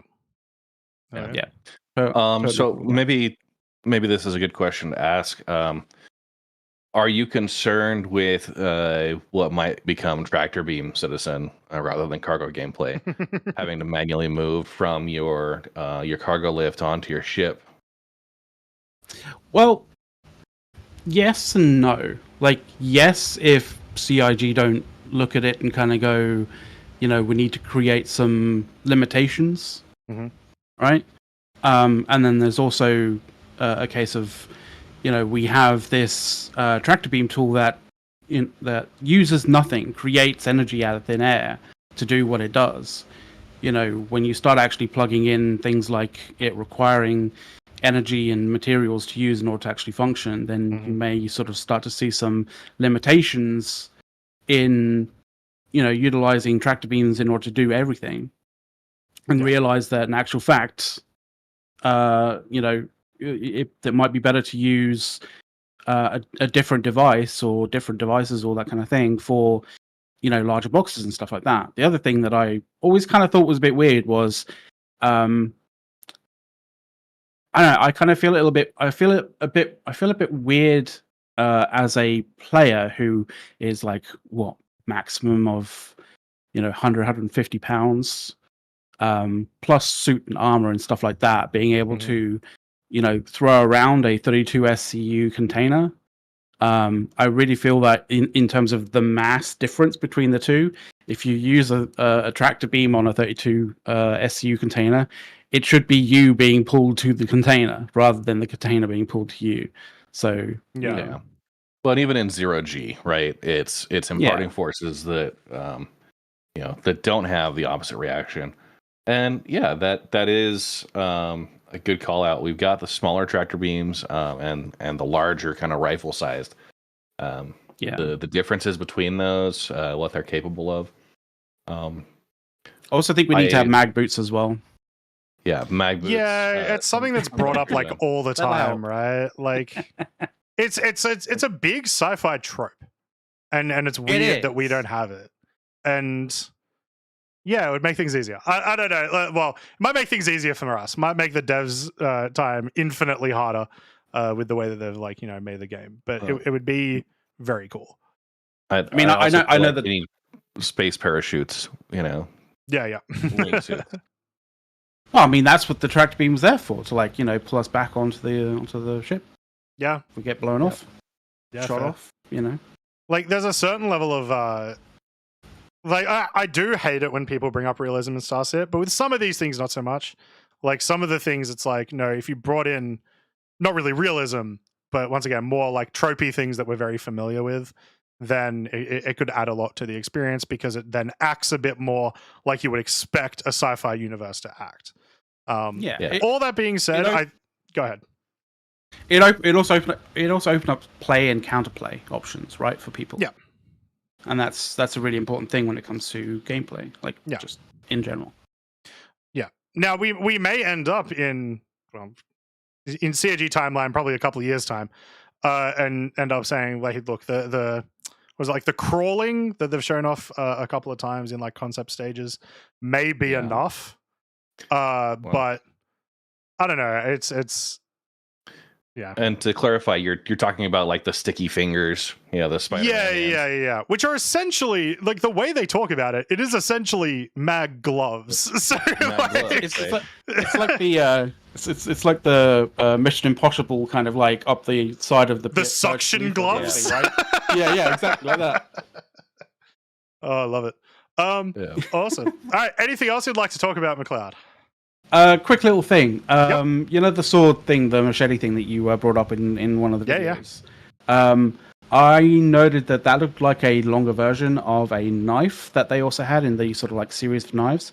I think, in actual fact, that's an extendable knife that goes from a knife to a sword, maybe. Because they looked really similar. Let me just see. In terms of length. Do I still have it up? I do still have it up. Let me see if I can find it, because that sounds cool as hell. Space switchblade. It was I think it was or like like how you have those extendable kind of truncheony things that go like it could be something like that. Yeah. Only I saw more frames. I think I know what you're talking about. We could also enjoy those little snapshots of Daniel Radcliffe as well. Did you guys also see? This is a completely unrelated thing, but I love it because it's there he is. Australia. Apparently, in the YouTube comments of the video, there's a lot of complaints from people asking why the weapons team doesn't have any Americans, and that is so funny. That is. It's like, hilarious. oh my god, you can't be an expert on weapons unless you live unless you're from America and specifically from Texas. Exactly, it's illegal. Apparently. It's one of the only reliable uses of the metric system in the United States is the 9mm. Sorry. Also, I just noticed. Sorry, I just missed it when I had been watching it earlier. There's a little snapshot of the fire extinguisher here too, in just a moment. Nice. This video was full of sneak peeks. I need you guys to watch this goddamn video. All this, what do you call it? The tattoos or makeup. I assume this is tattoos, not makeup. But all the tattoo stuff that they've been talking about as well. But yeah, like an extendable knife would be super damn cool. I would also like it sort of goes along with some of their more recent choices. And there you go. There's the fire extinguisher. of maybe going the route of modular weapons, but we'll see what happens. It's definitely something I'd like to see. So yeah, I hope that is the case. Yeah. Awesome. I also wanted to note that the P8R is to the P4. The P8R is to the P4 in the way that the SCAR is to the SCAR-L, and people who know guns know what I mean. So I don't. Can you do super quick rundown what the difference? So they're between basically almost the same looking kind of weapon, built by the same person, but built by the same person, built by the same company. Yeah. Right. The difference is the. I think this is actually a comparison. The SCAR-L is a higher caliber weapon, built for a higher caliber, and because of that, it's got the L suffix to it.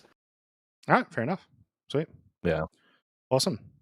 Cool. All right. Well, we need a new phrase. Explain it like I'm an Australian, right?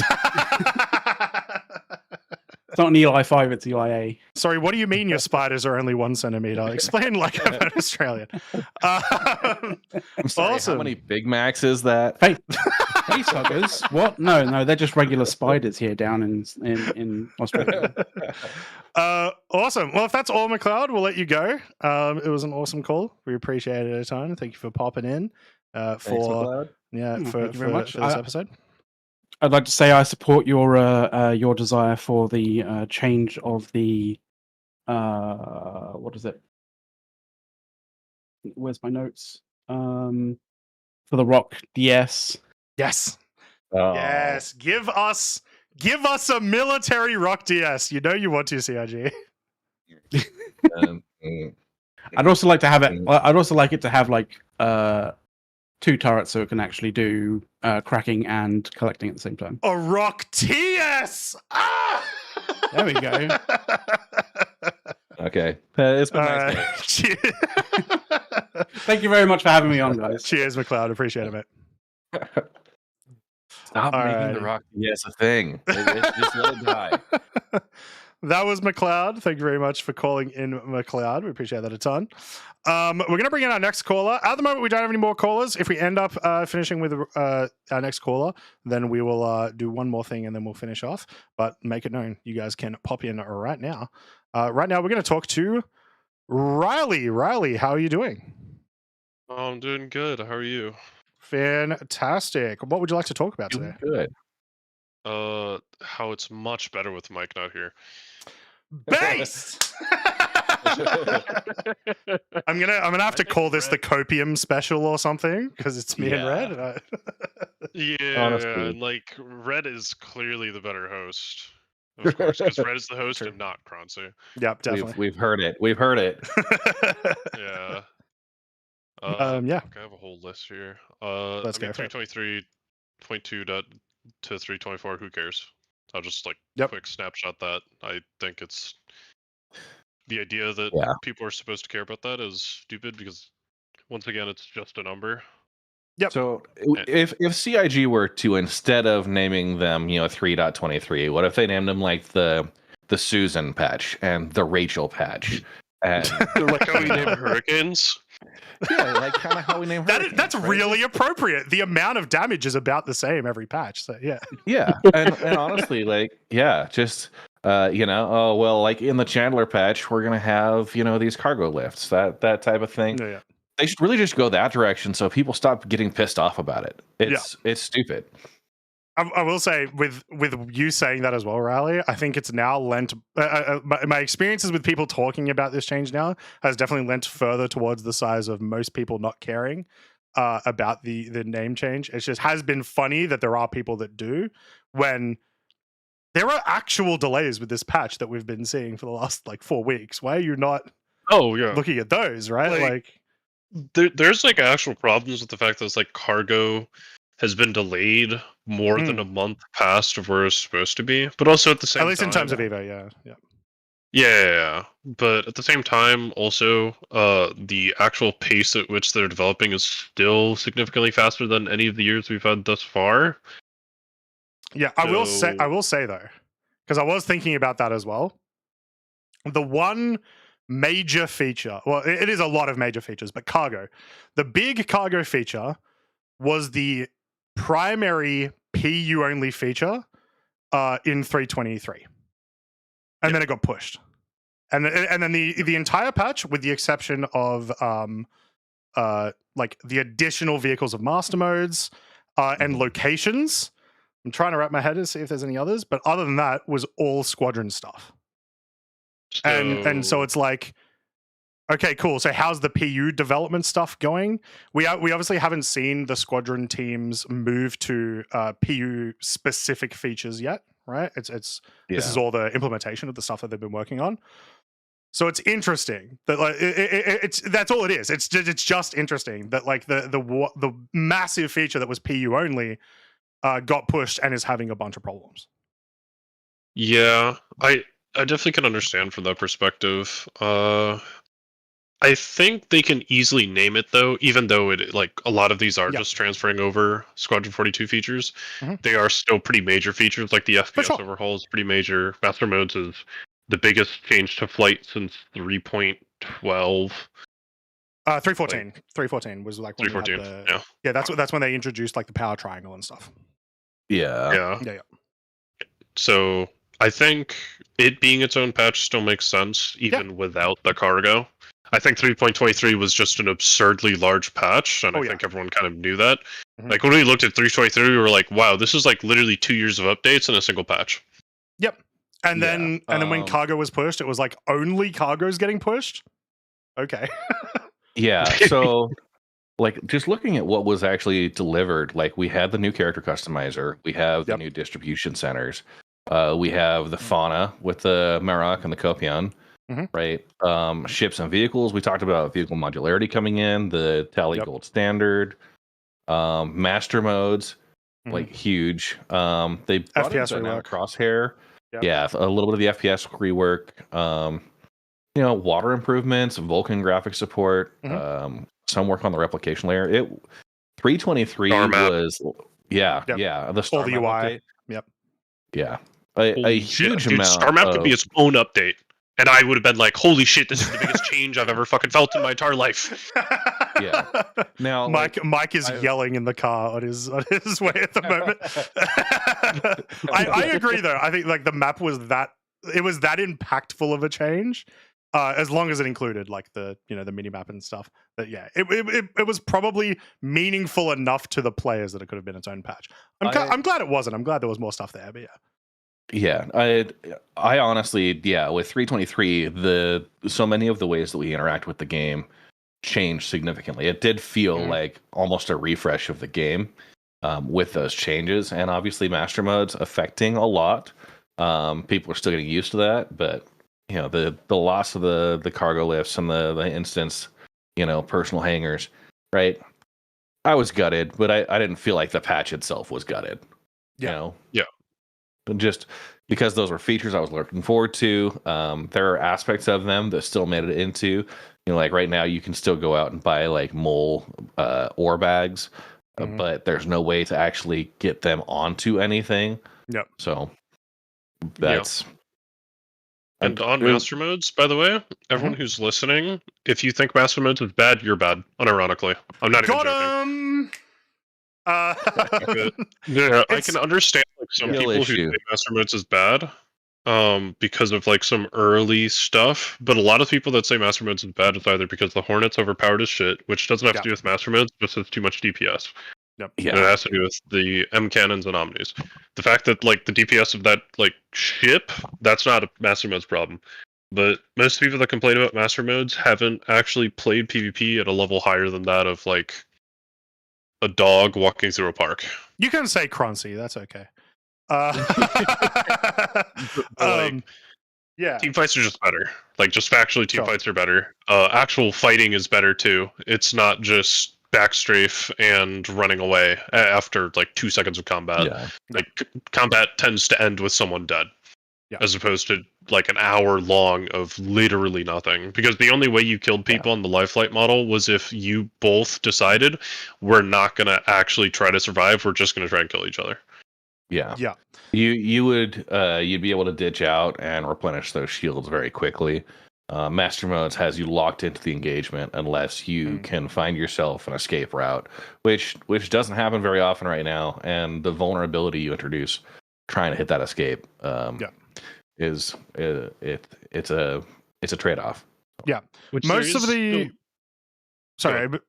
the complaints I've been hearing about master modes recently have been way more to do with balance than the actual feature, which is good. That's where you want to be, because balance is a lot easier to change than for them to come up with an entire new feature again. I will say, and I want to hear from people in chat, whether right now or if you're watching the VOD on YouTube. We had an episode of the podcast where Mike hosted Avenger One and Virgil, and they were talking all about master modes just prior to 323. Do you think we should do it again like now? Do you think it's been long enough that they've probably had enough time to test it out to see if their opinions have changed? Or should we hold it on for longer? Let us know. Yeah. Awesome. Great. Anything else, Riley? I have a ton left. Let's go. Hell yeah. Go for it. First one is the mines that were brought up. Yep. God, I'm coping so fucking hard. Please be Nautilus mines. It's not. It's definitely not. It's definitely like some useless stuff that they're just adding to the game, or like player place mines. But like, please be Nautilus mines, because I want that way more than I want the Polaris, because I play more on the logistics side than I do on like the missile side. Who makes the Nautilus? Like Aegis. Aegis. If it was RSI, I would be like, if it was RSI, I'd be like, I don't think you're coping too hard. The fact that it's Aegis has been interesting. I don't know. I imagine though, when the Nautilus does deploy mines, that they're going to be some variation of those. Like when we first did you know mines exist in the game right now? They're not these mines. They're the mines in like the prison and some of the wreck sites. And they were actually, I think they're in the Overdrive event as well. When you go to the hacking, the comlinks, the mines are there as well. When they came out, I think we were all thinking, oh sweet, we're finally getting mines, and then we didn't actually get mines. The ones that they looked like they were concepting, which to be fair, it did just look like it was just concepting, not much deeper than that. Some very, very basic VFX just to make it look fancy, I imagine. I would still imagine those would be the kind of ones the Nautilus would deploy, because that's when you concept, that's what you think about. You go, how are our players going to interact with these? 100% those are the sort of Nautilus ones. Question is going to be, how far along are they? The footage of that would have been taken presumably within the last 3 months. And so at the very least, they're doing something with it like right now. There's something being touched. I'm not sure what it is, but we don't know. I would have to go back through like every monthly report. I don't think they've mentioned mines recently. It's something that I feel like I would have picked up on, but I may be wrong there. It's not something I've seen on the radar either. Yeah. They have not talked about it at all. Which, to be fair, mines is like an entire gameplay loop, so it's probably on like stage 27 in terms of priority. Probably. So, it used to be, I think, was it bombs and mines were originally being developed together as early as 4 years ago, I think, 3 years ago, just prior to the A2 coming out. And then they got split.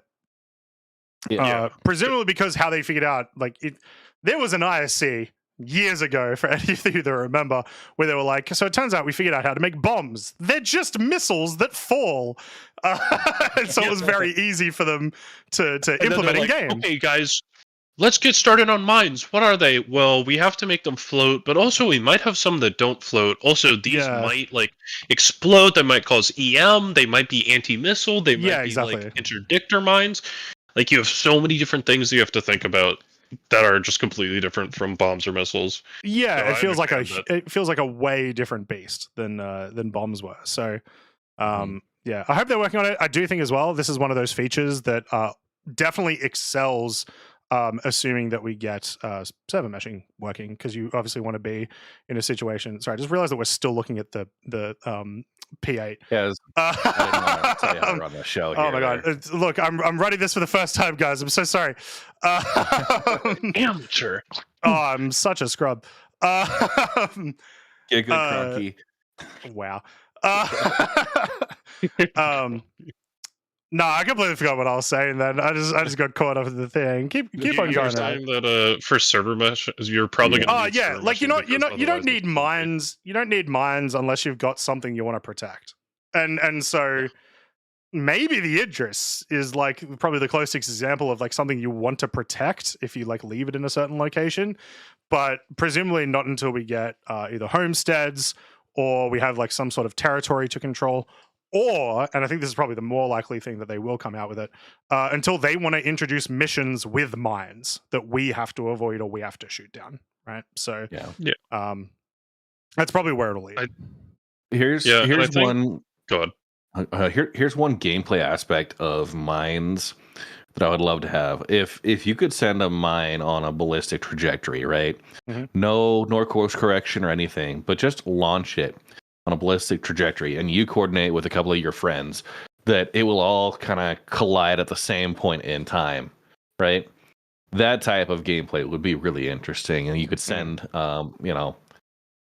I've witnessed other like sci-fi battles and stuff where this is like one of the tactics that they're using. That would be really interesting for me. I would want to make sure that whatever mines we have available, we could still do, kind of a ballistic trajectory on them, rather than just deploy it and it's fixed in a point of space, like it's just tethered there at XYZ. Yeah. I think there's also, even without like a few of the gameplay portions, there is something to be said about having mines. Let's say if you're like attacking somewhere and you don't want the reinforcements to come in, as soon as you get there, you deploy mines behind you, and it's like, okay, well, if they jump in, they're going to get absolutely blasted by like just tons of mines that are waiting for them. And if that means delaying them enough for you to get out with what you want, as opposed to them getting there and like stopping you, that's still good gameplay. But this is all like super in the future, like in theory kind of stuff. That's, I mean, maybe it's not like so we all, Mike and myself always talk about, we really love the you make a disaster mission, but there's just never like as much incentive to do it, which is a different issue. But you could have in Wake of Disaster, exactly, like you jump in, you're the first one in, sick. What's the closest like planetary jump point that it'd come in from? You can calculate, the 10 kilometers away or whatever, deploy a bunch of mines, and then you will feel a lot safer, salvaging and looting up that whole area. And it would be pretty legitimate gameplay, I think. At the other side, you could set up booby traps. That could be a playstyle. If you're a pirate out there and you want to set up some booby traps for people so you can then loot and salvage them, that could be an aspect that you could do right now. I will set up hundreds of mines across the entire Stanton system. There will be no place unmined, and every cargo runner will go to OM5 at Hurston and explode spontaneously. Like, why is the jump point to Pyro have 900 mine signatures? What the hell is going on here? Well, it does make things interesting for future gameplay. Like if I'm out there and I've got a valuable like mining claim, just to bring it back to the gameplay that I like. But I can set up a mine there that someone would need to have like a broadcast code to deactivate, right? And if anybody else comes out to it and they try and hey, like this looks like a good rock, and boom, protect it that way. Like that's something as well. You talked about deploying mines behind you if you're in kind of assaulting an area. But yeah, it's I think the static aspect of the minefield would be interesting there, and how the counterplay would look. Is it something you can disable with an EMP, and for how long, right?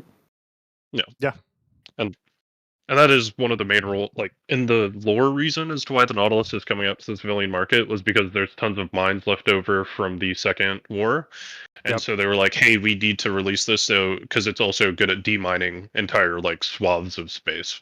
And that's kind of the reason it exists on the civilian market and lore. So that might be also a reason for it. Do you see a world that we're going to have mining mines? Deploy in an asteroid field to blow up a bunch of rocks?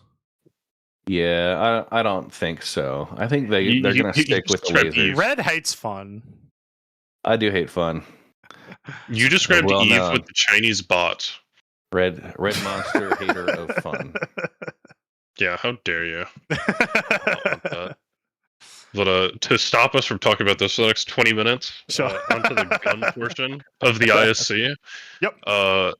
Bearing basically just seems like Colt, where they have the AR-10, AR-15, like the P4 platform becomes the P6 and the P6 becomes the P8, and it just depends on what caliber you put into it.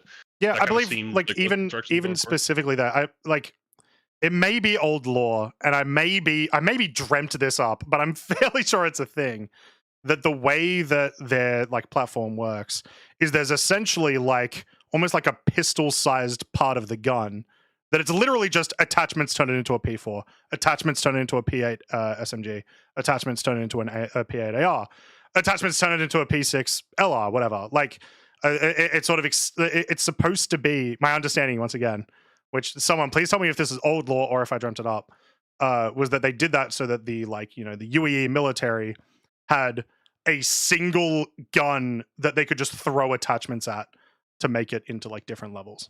So yeah, aesthetically, that's presumably what it's supposed to be. Yeah. You see examples like that in real world, like certain components are interchangeable between models and things like that. I don't know as much of the lore behind it, and maybe chat can chime in if anybody's really got the deep history. But it makes sense from like a manufacturing efficiency standpoint, at least. Yeah, like having the same bolt work on 3 different guns makes it cheaper to produce that bolt. Yeah, exactly. Not to mention, it would be much easier for the military to actually just like have it, like only having to carry like one gun and a bag of attachments. Yeah. Yeah, if you could have a box that's just this goes with these 3 guns, you don't have to have 3 different boxes. You just have one box. Yeah, it's like logistically, it's so much easier. Yeah. And then on the exact opposite side, we have the Volt, which is like the most complex thing you've ever seen, and has a billion different parts, and looks extremely hard to balance because it has a laser and fires like bullets. Yeah, I've got to imagine it's going to be pretty. Like, it's also once again like no recoil after the first few seconds. And I think that's really tentative with the laser not having recoil. Like, I highly doubt it gets to live and there's no recoil on that laser. And if there is, it's got to be pretty weak because it just comes down to a balancing factor of if it's easy. It probably will. No. I think the way that they're going to balance it, like lasers should not have recoil. You're essentially pointing a high-powered flashlight that in its most simplest form, right? It shouldn't have recoil, but it should have a very limited range, right? You can't focus that beam indefinitely. There's an effective range for it, and I feel like that's where the trade-off is going to happen. Both being too close and being too far. There will be a distance where that damage falls off, and if you're in extreme close quarters, maybe it's not going to be as effective, or it'll be a wider area, something like that, because that beam focus has to happen. Yep. You could also like there's also other ways to balance it. The battery could like ammo wise, it could just have like garbage, right? Like you could make it, stick it fires for this amount of time with a lot of damage, but you need tons of batteries to continue operating it that way. / the reload is just like super long, and I think that would be fine. So I don't know if it'll be a nightmare to balance. Other games have balanced similar styles of weapons okayishly. I don't know. I trust in. I imagine that's going to get done by Zach and the team. The balancing for that stuff. I trust them to do a pretty good job with the FPS weapons because I've been loving it. 323. I think it's been sick. The fact that shotguns aren't the worst guns ever in the world. Well, they might be in comparison to other guns, but the fact that they feel okay now has been awesome. They're definitely the worst. They may be the worst, but they're not unbelievably trash anymore. So I will get stuck on the shotgun modes for Gun Rush almost every time. It is god awful buffs, dude. The Devastator is so freaking garbage. I want it to be good because it's this giant shotgun you hold in your hands, and it's like you fire it feels like you fired a cannon, and then you hit them and it did 32 damage, and you're like, wow, I could have just used a fucking S71 for this. Yeah, it's hard to not like the R97. I get stuck with all the time. I love that. I cannot stop doing it just because of its fire rate, and so it's hard to sort of move to the Devastator there. But once again, at least it's in a space. Like all shotguns are now at least in a state where they can actually hit within about 30 meters. Opposed to before, where it was like, is the person literally inside of you? Okay, cool, you hit them. Has been much more enjoyable. But yeah, so I think it's obviously going to be interesting how they balance those weapons, especially because, as we saw in the video, there's at least one more that's pretty much exactly like it, which is the smaller Volt weapon, and then the It looks like the like Grey Cap mining tool weapon may be similar. We don't know. The VFX was like, once again, it was just like the mining VFX. But the way they were talking about it feels like it may be. They called it an SMG, but it looks like a beam. Who knows? So it's obviously a gun type they want to put back in the game. Yeah. And then to round us off, Xenothreat, I'm not gonna lie, kind of sucked in terms of like our experience playing it. Did you ever have one good experience? The only time I had a good experience was because I was flying with SM, and they just killed every single player, and that was the only way to get on top of the ship, because the ship keeps moving around. So the only way to get in the ship is to have to be stopped. The only way to have the ship stopped is if every single player's ship is dead in the area. And so the best way to get on board was just to kill literally every single player that was at the event, have the Idris stop, and then board the ship and do it that way. Because it has way too big of an HP pool, and the turrets literally one-shot you no matter what ship you were in. Yeah. I agree that the Xenothreat mission sucked. It did not go well. However, if you ever did it in a good state, if you ever had a good server, or you didn't have to deal with like either bad players or just like tons of players messing up, it was by far the best experience I've had in Star Citizen. But I only got to do that once, and I had to attempt the mission like 20 times. So you know what I mean? Like it was like, holy crap, this is awesome, and now I can't ever do it again because everything's going to go to shit. So it was really disappointing. The was the Javelin also is supposed to be shooting at the Idris. The Javelin never shot at the Idris because of just the server not being good. Yeah. Sometimes it wouldn't show up. Sometimes it was just bugged. Either way, it just seemed to never shoot. So the Javelin shows up. It's like, don't worry, UEE citizens, we're here to help you. And then it like looks at you like a fucking like a drill sergeant that's just staring. Like, I'll help you, I promise. But it's like you're suffering and you're like drowning in a pool, and like there's this fat guy that's like pushing you down, and that fat guy is the Idris. And like you're asking this fucking Javelin, like, please help me, I'm getting gunned down in the streets. And the Javelin's just like, don't worry, you've got this, bud. I'll help you, I promise. And then he like leaves. It doesn't even do the decency of being like a target. Like half the time, it's the like Idris doesn't even shoot at away. it. Exactly, it's too far away to even be relevant. So like all of those, I believe it's the Galdarines that are the busted guns. All those Galdarines still are just going to shoot at you, and so you like it's super annoying. Because there's been Xenothreats where the Javelin has worked. In fact, like I think the last 2 times that I did it, as in like the last 2 times that they've run Xenothreat. And the Javelin was working, and it was cool. It was cinematic, awesome. But there was other issues with those ones that we've talked about tons of times. So and I do like the fact that at the start, you have the cargo hauling portion, and that gives a use for some of us who actually do logistics gameplay and aren't just the pew pew pew at everything. Like, get all of these to a location and actually like bring ships that aren't only for combat. Like, I'm sure Red appreciates that. Yeah, no, I feel like that's part that drives it. Like, so much of the focus has historically been on like ship to ship combat, right? And dogfighting. But this isn't dogfight, right? Dogfight Citizen. It's Star Citizen, and we want to get those other aspects to it. Getting in there brings a need to, first of all, bring out cargo ships and cover those cargo ships. And you get people that need to go do the FPS ground game. and you have to be smart about how you pull those pieces out, right? You've got your timed inventory that those need to go quickly. Our first time running the event, the person that was, kind of transporting the quantum travel sensitive stuff, they were in the quantum flight mode or the quantum mode, trying to get as quickly as they could back to the station.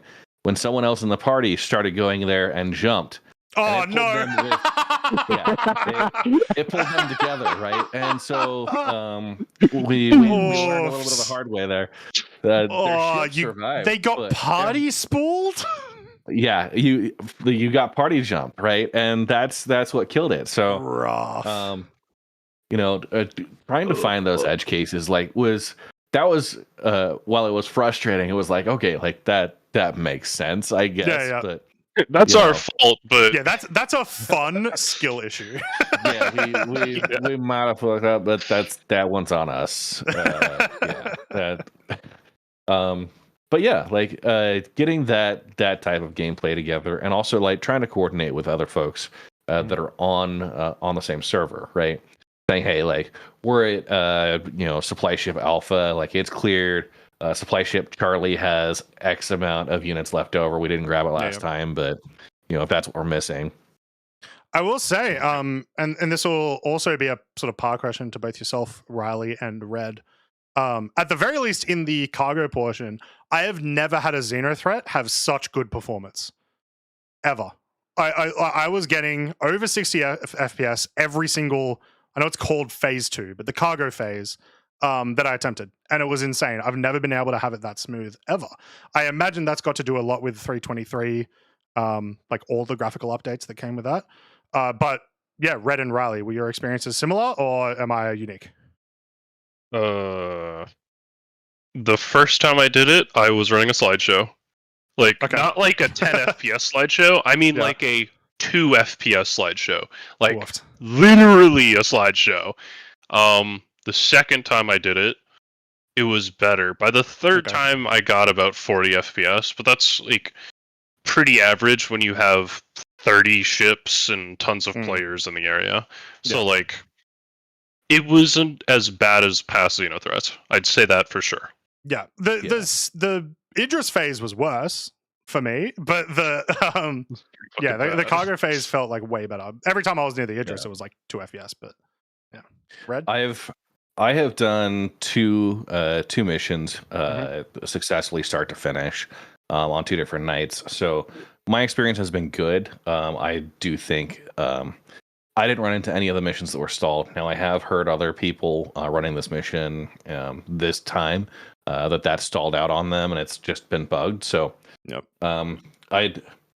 my personal experience, I feel like, yes, it was the best running, but I also know of several other people who have had terrible experiences with it still. And it goes back to that caveat of it's a great game when it works, right? Yep. Should be the actual tagline on every one of their YouTube ads. 323 available now when it works. When it works. That's kind of that's Star Citizen in a nutshell. Yeah. All right. Anything else from your Riley? Overdrive was good. Well, yeah. Like you like it in general? Do you like the F? Like the F7 stuff is weird, but the actual event itself. Yeah, the F7 stuff. I like the idea that you have to earn it in game.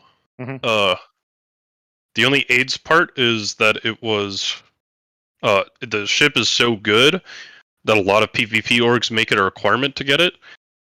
A bit of an outlier here. We had a few people who did Xenothreat 7 times. Or not Xenothreat, Overdrive. Is that the Xenothreat portion of Overdrive 7 times. So they did that, like the 5 public mission killing hammerheads. They did that 27 times, I believe, some of them. Oh, right. So it gets a bit annoying at that point because hammerheads are a pain to kill, and they now shoot down missiles. So you can't just roll an Eclipse up and just blow it out of the sky really easily. True. I feel like most people did that mission prior to 323 as well, right? So like, a lot of people prior to 323 was piss easy. Yeah. As well as like if you had a Retaliator, it automatically came with like the torpedoes, so people would just bring in that or the Eclipses and stuff. So Yeah, it was like super easy back then. But with the current master modes, it showed a few flaws with having that many large ships. That wouldn't have been an issue on the live flight model, and it just wasn't an issue. But I appreciate the fact that it had multiple stages that required different parts of the game. The worst one was the cargo running one, because sometimes it would spawn in areas where you needed to have a tractor beam, and if you didn't bring a tractor beam, you're kind of poop out of luck, because like one time I had it spawn in a shed that the only way to get into it was a ladder, and it's like, I'm not sure I can carry this out with a ladder. Yeah, for those, you got to try to like throw it, and it's the worst, because I had the exact same one. I had to try to throw it. Oh yeah, no. Throwing would not work properly, or like, Yeah, I was lucky. I brought a Connie Taurus, so I just tractor beamed it out onto my cargo thing. Nice. Like, God bless. But otherwise, no, there were sometimes it spawned pretty bad, but it was enjoyable that like the first mission and the 5th missions were FPS, and I thought that was like a cool thing to have. And then like some of them were ship, and then that last one was cargo, and I think that's a good thing. And the fact that it was significantly easier on most of them to do with multiple players. First phase, the third phase are the two standouts, where the 4 hammerheads you literally couldn't kill in time solo. And the first phase, the FPS portion, if you just had someone in the room with the servers to enter the codes and one person finding the codes, it made it 99% easier. Which was surely their intention, to make this more of a group activity. I would also say like I think it's called phase 4 now, the SPK part as well. When like the week that they came out, the servers were spicy in a we're gonna shoot you in the head all the time way. And it was like necessary to have at least like 4 to 5 people to help you on SPK.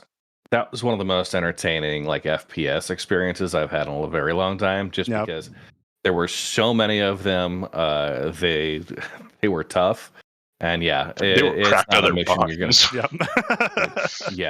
It was definitely a puckering moment. So which I saw a ton of people on Twitter who were like, "Oh man, this is too hard. They made the AI too hard." And it's like, no, the AI is like how it is supposed to perform. It's just not on a server FPS of 2 now. Yeah, which like, I will say, I think it is fine to complain about that initially, as long as you understand it's because we've all been playing like the FPS is bad, like the AI is bad. So it's like you now need to play like the AI is working. That's why you're getting murdered all the time. You can't just walk through like an open corridor and just shoot people like you're on a Disney ride shooting at targets.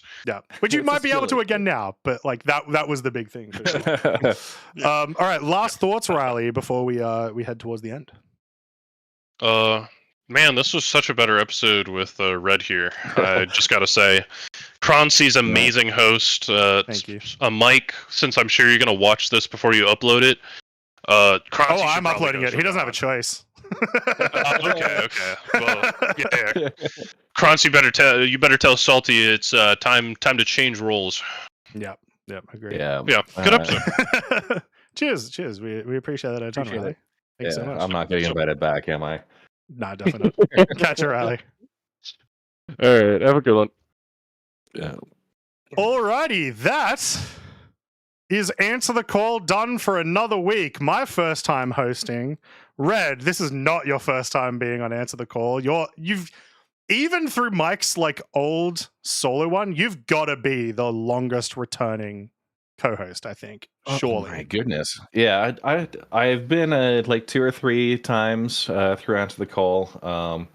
So yeah, it's good to be taking Mike's seat today. I'm sorry for the lack of hair and sodium, but I feel like I bring my own brand in here. It's I think it's been a great discussion. There's a lot of upcoming features I'm excited for. And obviously glad to talk to you more about Star Citizen, a game we both know very well and love. And I still can't believe you're trying to make the Rock DS a thing. It's gonna be a thing. I'm gonna make it a thing. It was the first thing I like ever bought outside my pledge. I then immediately gave it away. But it's got a soft spot in my heart. There's one last thing I want to ask you, Red, before we fully finish it off, which is, what do you see the next 3 months being like? Or pre-Citizen Con? What do you see that being like for Star City? Oh man, I was just looking at the timing here as far as like when CitizensCon is happening. Yeah, and which is almost 4 months away on the dot, pretty much. Yeah, basically. I think they're gonna get 324 out, and we're gonna get into that, the content drought, right? I think they're going to hold, after 324 is out, they're going to hold everything else for CitizenCon releases, and they'll have a big patch that happens either during or maybe slightly before CitizenCon, potentially. With that in mind, then, do you think we see 4.0 at or like around CitizenCon, or is it coming out earlier? I do think that is going to be that's going to be the 4.0 release. Okay. Sorry, did that alert come across for you? No. Okay, cool. Good. That is going to be the 4.0 release, the CitizenCon patch. So, it might be a little secretive as far as what else is in there. I think they're going to want to save some stuff to kind of dazzle us with during the big event, and that's what I see happening, at least for the next couple of months. We'll get 324, and then we'll kind of go on that information embargo. So they've got some good reveals coming up in October. Yeah, fair enough. All right. Well, with that, thank you once again, everyone, for watching Answer the Call for this week.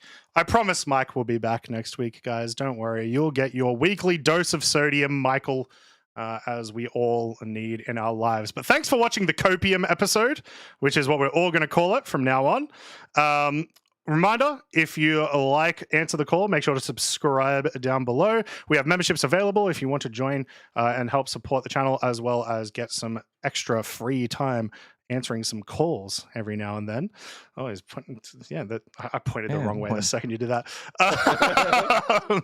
And of course, make sure you guys go check out Red Monster SC. I'm going to have all of his links down in the comments below. Absolute giga chad of a creator. If you want to do anything with mining, if you want to do anything with really obscure but incredibly fun in-game events, Red is your guy. If you have a Saber Raven, Red is your guy. Yes. So make sure you guys go check out Red Monster SC. For all of those in the chat at the moment, we're gonna once we finish up, we're gonna actually jump over to Red's stream, and he's gonna show us what he's all about. But that's gonna be it from us. Thank you very much, everyone. And are you prepared? Are you prepared, Red? Yeah, I'm gonna hit the go live button here in just a second and get my business started. So, but Red, did you forget? Don't forget. You forgot to answer the call. Answer the call.